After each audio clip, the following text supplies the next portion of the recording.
Hello గ్యాల్వాన్స్, welcome back to new movie review. ఏ మూవీయో మీకు తమిళ చూసి తెలిసి ఉంటుంది. So yeah, it's Peddi. Coming to story, acting, songs. కానీ స్టోరీలో జాన్వి పాప ఆవ్ నాట్ నెసరీ, అస్సలు అవసరమే లేదు. ఇన్డెప్త్ రివ్యూకి వచ్చేస్తే ఈ రివ్యూని మనం 3 పార్ట్స్లో డివైడ్ చేద్దాం. Number 1, story, acting and technicalities. Yeah, coming to the story, pretty basic story. మీకు ట్రైలర్ చూస్తే అర్థమైపోతుంది. హీరో ఒక చిన్న విలేజ్ నుంచి వస్తాడు అండ్ ఆ విలేజ్లో ట్రైన్ ఆపరనమాట. మనోడు వాళ్ళ విలేజ్ని రిప్రజెంట్ చేస్తూ నేషనల్స్, ఒలింపిక్స్ దాకా వెళ్తాడు అండ్ ఫైనల్గా ఆ విలేజ్కి ఏదైతే సమస్య ఉందో అది సాల్వ్ అయిపోతుంది.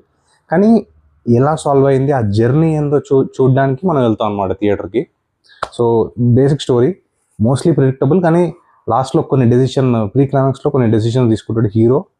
అండ్ జాన్వీ కపూర్ కూడా ఒక డెసిషన్ తీసుకుంటాడు, అది కొంచెం కొత్తగా అనిపించింది. బట్ హీరో తీసుకున్న డెసిషన్ కొంచెం హార్ష్ ఉన్నా కొంచెం వాడు అంత డెస్పరేట్గా ఉంటాడు అనమాట హీరో.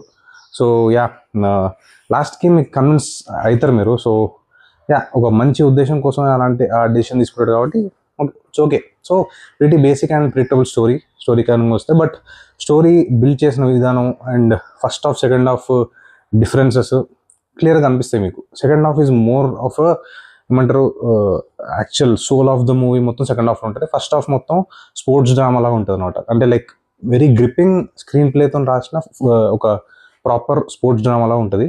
అండ్ మనోడు ఆఫ్ కోర్స్ మనం ట్రైలర్లో చూసినప్పుడే క్రాస్ ఓవర్ అథ్లెట్స్ అనమాట.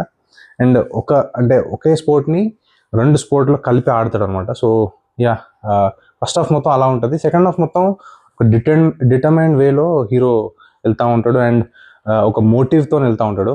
ఇంటర్వెల్ బ్లాక్కి తెలుస్తుంది అనమాట, వాడు రియలైజ్ అవుతాడు. So I have to do something else అని. అప్పుడు he'll go to the Shivaraj Kumar దగ్గరికి వెళ్తాడు. సో యా, అక్కడ నుంచి స్టోరీ ముందుకు వెళ్తుంది అనమాట.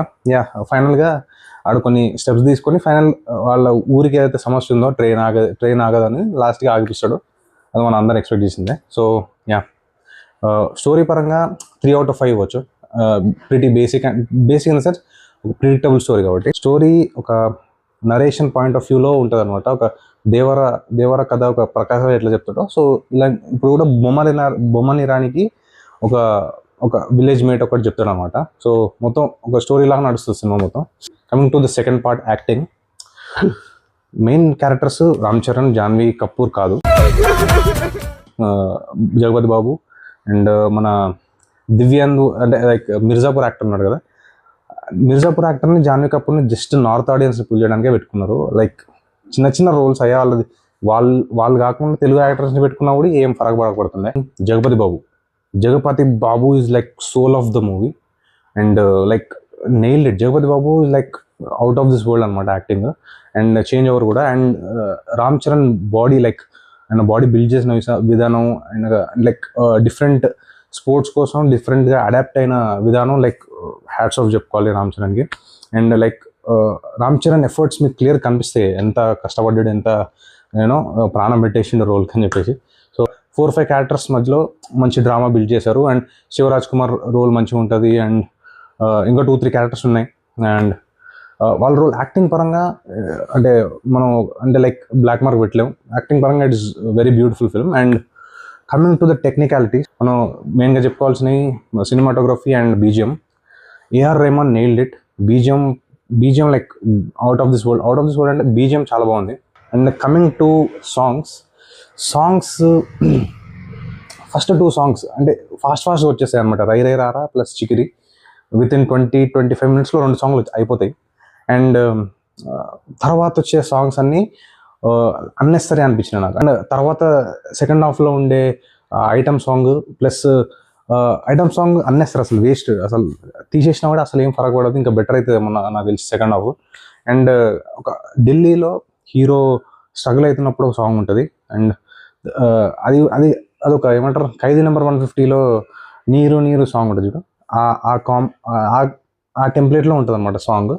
నాకు లైక్ అంత ఎక్కలేదు, బట్ ఒక మౌంటాజ్ సాంగ్ లాగా ఉంటుంది. ఓకే, పర్లేదు, we can skip it. Yeah, coming to the overall review of the film, అంటే నాకు నచ్చింది, చాలా బాగుంది. బట్ ప్రిడిక్టబుల్ స్టోరీ ఉంది కాబట్టి లైక్ కొత్తగా ఏం లేదు. అంటే లైక్ బీభత్సంగా లైక్ దిమ్మ తిరిగిపోయే ట్విస్టులు ఉంటాయని మాత్రం ఏం చెప్పలేము. నార్మల్గానే ఉంది. అందరూ ఒక ఇన్సిడెంట్ అవుతుందని ముందు నుంచే స్పెక్యులేషన్స్ నడుస్తున్నాయి ఈ మూవీ మీద. అది అఫ్ కోర్స్ అది అయింది నిజంగానే. So but it's for good cause కాబట్టి యా, పర్లేదు, మూవీ బాగుంది. రికమెండ్ చేస్తామంటే ఎస్ చేస్తాను. అంటే ఒక మంచి పెద్ద మూవీ, మంచి ప్రొడక్షన్ వాల్యూస్తో తీసింది, మంచి మ్యూజిక్ బాగుంది, చూడడానికి విజువల్లో కూడా బాగుంది. కానీ కొన్ని ఎడిటింగ్ దగ్గర కొన్ని ఎడిట్స్ కొంచెం బాగాలేవు, కానీ ఓవరాల్గా మాత్రం మూవీ చూడడానికి బాగుంది. రికమెండ్ చేస్తామంటే ఎస్, ఐ వుడ్ రికమెండ్. మంచి వీకెండ్కి వెళ్ళి మంచి ఎంజాయ్ చేసి రావచ్చు మూవీ. యా, ఓవరాల్గా నా rating 3.5 out of 5. It's a good watch. Yeah, that's my review. Thank you for watching. Please do share and subscribe. This is Vinay Galvin signing off. Bye.